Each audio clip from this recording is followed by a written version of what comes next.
Yeshua Mashiach, Yeshua Mashiach, Yeshua Mashiach, Yeshua Mashiach.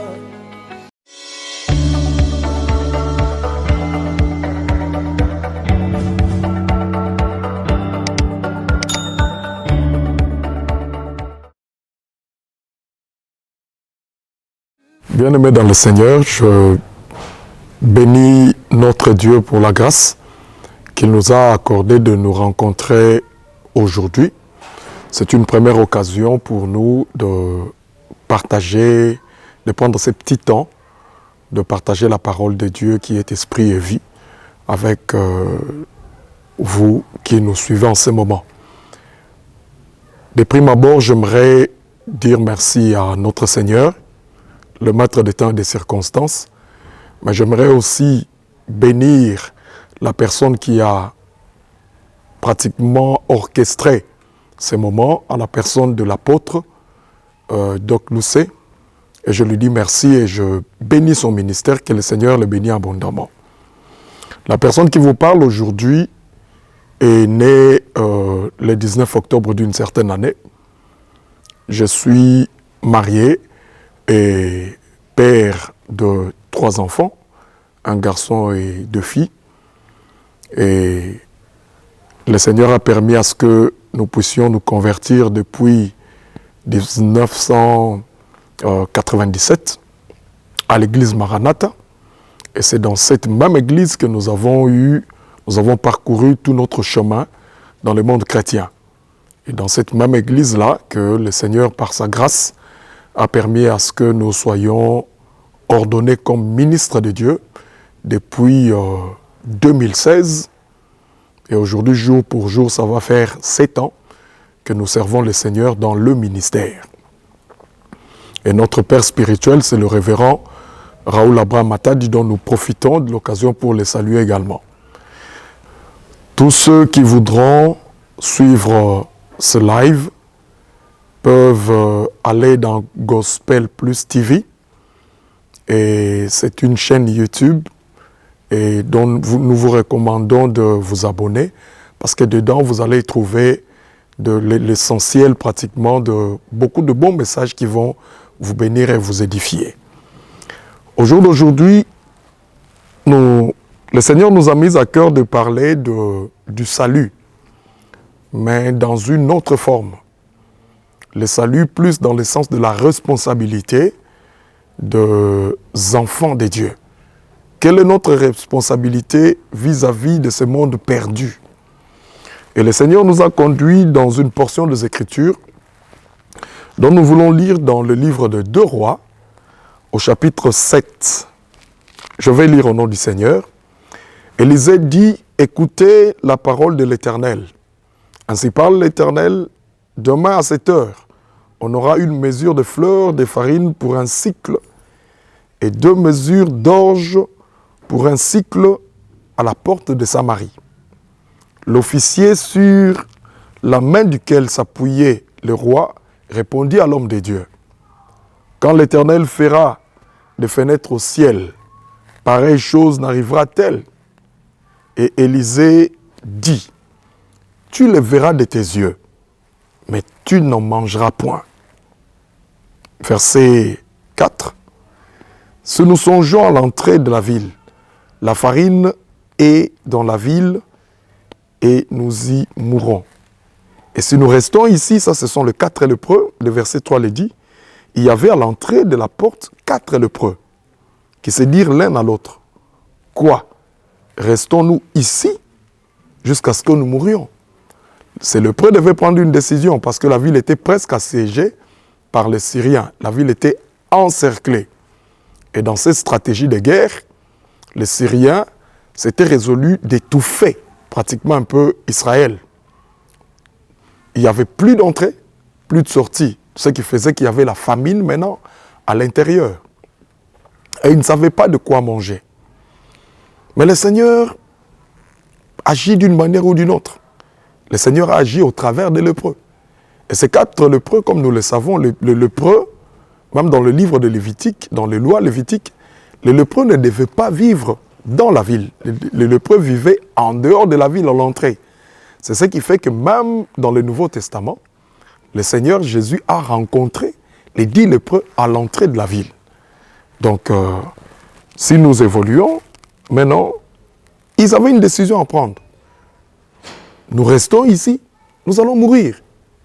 Mais si nous allons vers le camp des Syriens, nous pouvons peut-être sauver notre vie.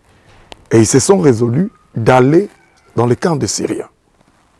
Et la Bible dit au verset 8, « Les lépreux, étant arrivés à l'entrée du camp, pénétrèrent dans une tente, mangèrent et burent. » Parce que quand ils sont arrivés, au verset 6, la Bible dit, « Le Seigneur avait fait entendre dans le camp des Syriens un bruit de chars et un bruit de chevaux, le bruit de grandes armées. » Et ils se disaient l'un à l'autre, « Voici le roi d'Israël a pris à sa solde contre nous le roi des Étiens et le roi des Égyptiens pour venir nous attaquer. » Et ils ont fui.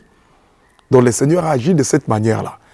Et quand les lépreux sont arrivés dans la ville, et la ville, et dans ces camps-là, les Syriens, les camps étaient vides. Et les lépreux, étant arrivés à l'entrée du camp, pénétrèrent dans une tente, mangèrent, burent et emportèrent de l'argent, de l'or, des vêtements. Ils allèrent cacher. Ils rêvèrent et pénétrèrent dans d'autres tentes. Et ils emportèrent des objets où ils allaient cacher.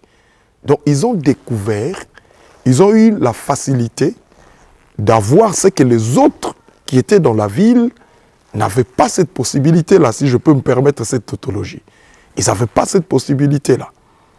Mais ce qui nous intéresse, c'est dans le verset 9. Et c'est lépreux, la Bible a dit, c'est dire l'un à l'autre, nous n'agissons pas bien. Cette journée est une journée de bonnes nouvelles. Si nous gardons le silence et si nous attendons jusqu'à la lumière du matin, le châtiment nous atteindra.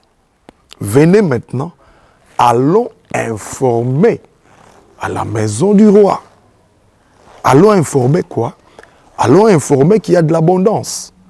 Allons informer qu'il y a à manger. Allons informer que cette pénurie, nous avons la bonne nouvelle que de l'autre côté, il y a tout. Ils se dirent l'un à l'autre, nous n'agissons pas bien si nous gardons silence. Ces 4 lépreux peuvent être considérés comme nous autres, comme ceux qui sont des enfants de Dieu, ceux qui ont été sauvés par le Seigneur, ceux qui ont reçu la bonne nouvelle du Seigneur. Ce que le monde ne sait pas, c'est que sur la croix, Jésus a été puni afin que nous soyons pardonnés. Ça, le monde ne le sait pas. Le monde est dans tous les ébouas. Le monde est dans la déchéance. Beaucoup de gens vivent dans un abandon total. Ils ne savent pas à quel sens se vouer. Mais Jésus a été puni afin que nous recevions le pardon du péché. Beaucoup de gens vivent dans la culpabilité. Mais ils ne le savent pas. Mais nous le savons, nous, enfants de Dieu. Nous sommes comme ces lépreux qui avons découvert ce que le monde n'a pas, ce que le monde ne connaît pas. Sur la croix, Jésus a été meurtri afin que nous soyons guéris. Combien de gens, aujourd'hui, ont été diagnostiqués par le médecin et ils ont découvert qu'ils avaient des maladies incurables. Mais nous savons qu'il est écrit que c'est par ces meurtrissures que nous sommes guéris. Nous savons qu'il n'y a aucune maladie qui est au-dessus de notre Seigneur. Nous savons, mais le monde ne le sait pas. Sur la croix, Jésus s'est fait pécher afin que nous soyons justifiés par sa justice. De juste qu'il était. Lui, il est juste, mais il a accepté de se faire pécher afin que nous soyons justifiés devant le Père. Sur la croix, Jésus a pris notre place afin que nous puissions recevoir la vie. Sur la croix, Jésus a été fait malédiction afin que nous entrions dans la bénédiction. Jésus s'est fait malédiction, afin que nous entrions dans la bénédiction. Sur la croix, Jésus a enduré la pauvreté, afin que nous puissions entrer dans l'abondance. Nous le savons, mais le monde ne le sait pas. Sur la croix, Jésus a porté notre honte, afin que nous puissions partager sa gloire. Alléluia. Sur la croix, Jésus a enduré le rejet, afin que nous soyons acceptés par le Père. Il y a des gens qui se sentent rejetés. Il y a des gens qui ont fait des choses et qui se disent « Mes péchés sont tellement forts que même Dieu ne peut pas me pardonner. » Mais je te dis aujourd'hui que Jésus a porté cela. Jésus a accepté d'être rejeté, afin que nous soyons acceptés. Sur la croix, Jésus a été coupé de Dieu, afin que nous puissions être unis avec Dieu dans l'éternité. Nous le savons. Enfants de Dieu, tu le sais. Église de Dieu, nous le savons. Nous sommes comme ces lépreux. Le monde est dans la famine. Le monde cherche le pain de vie et Jésus est le pain de vie. Le monde cherche la vérité et Jésus est la vérité. Et cette vérité, nous l'avons découvert. Mais nous devons nous dire l'un à l'autre, nous n'agissons pas bien.